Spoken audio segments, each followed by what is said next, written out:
আসসালামু আলাইকুম ভিউয়ার্স, সকালে সকালে চলে আসলাম যে আমাদের এখানে কিছু কৃষক কাজ করতেছে মাঠে। তাদের কাছ থেকে আসলে তারা কষ্ট করে ফসল উৎপন্ন করে জমিতে।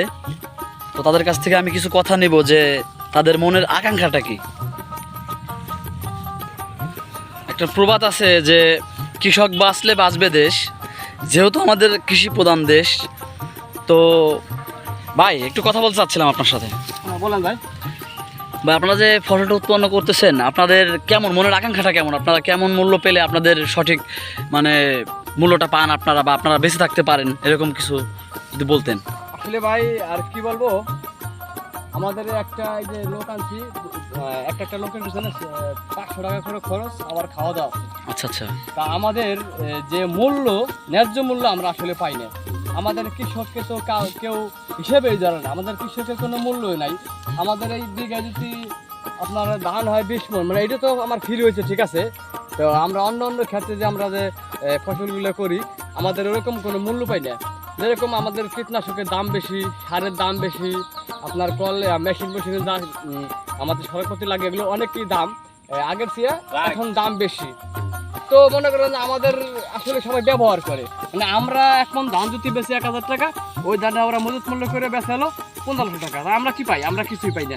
আমাদের এই নুন আনতে পান্তা করে আমরা ধরেন বাজারে গেলে, আমরা এই যে মাল সামানা বেচে বাজারে গেলে আমাদের যেরকম কোনো কিছু হয় না বাজার ঘাট। আচ্ছা আচ্ছা। তাই এখন আমি বলবো আমরা ভালো একটা জিনিস খাইতে পারি না। তো আমরা বলবো সরকারের কাছে আসলে আবেদন যে আপনি নজর রাখবেন। যেরকম যে ঢাকা শাহজালাল আন্তর্জাতিক বিমানবন্দর পড়ে গেছে, এখন কিন্তু অনেকেই বলতেছে যে আমাদের এত মেডিসিন করতে, এই বাইরে থেকে রপ্তানি করার জন্য এত টাকা লস হচ্ছে। আমি সরকারে বলবো যে আপনি এদিকে নজর রাখবেন যে এরকমভাবে কোনো ব্যবসায় তো সিন্ডিকেট করতে পারে না, যে সার ওষুধ মানে আমাদের কৃষকের মালের প্রতি জানি সে নজর রাখে, যে এই এয়ারফুড পড়ার কারণে যখন সিন্ডিকেট না হয়, কোনো কৃষকের সাথে কোনো সিন্ডিকেট না হয়। যেরকম বলতে পারে যে মেডিসিনগুলো আসছে, এখন মেডিসিনগুলো পুড়ে গেছে, সার বানাতে পারছে বাংলাদেশ সরকার, যখন সারের দাম বাড়ছে। আচ্ছা আচ্ছা আচ্ছা আচ্ছা। পুড়ে গেছে, এরকম ভাবে জানি আমাদের কোনো হয়রানি না করে, এটা আপনি নজর রাখবেন। আচ্ছা আচ্ছা। সবকিছুর একটা কিন্তু দল আছে, বুঝছে? জি জি। আমার কৃষকের কোনো দল না। আচ্ছা আচ্ছা। আমরা বাঁচলেও কৃষক, মরলেও কৃষক, ঠিক আছে। কিন্তু আমাকে কোনো দল না থাকলে আমাকে জানি সরকার আমাকে সাথে চাই, আমাকে এইটুকুই আবেদন, আর কোনো আবেদন। জি ওকে, ঠিক আছে।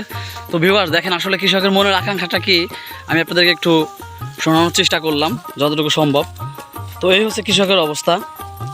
তো দেশে কোনো সিন্ডিকেট, যারা ব্যবসায়ী আছে, সার ব্যবসায়ী, কীটনাশক ব্যবসায়ী বা আদার সাইডে যে ব্যবসায়ীগুলো আছে, আপনারা কোনো সিন্ডিকেট করবেন না, কৃষকের সাথে কোনো সিন্ডিকেট করবেন না। কৃষক যাতে ন্যায্য মূল্যে দ্রব্য ক্রয় করে তারা ফসল উৎপন্ন করতে পারে মাঠে, এই সুযোগটা তাদের কৃষকদের দেওয়া হোক।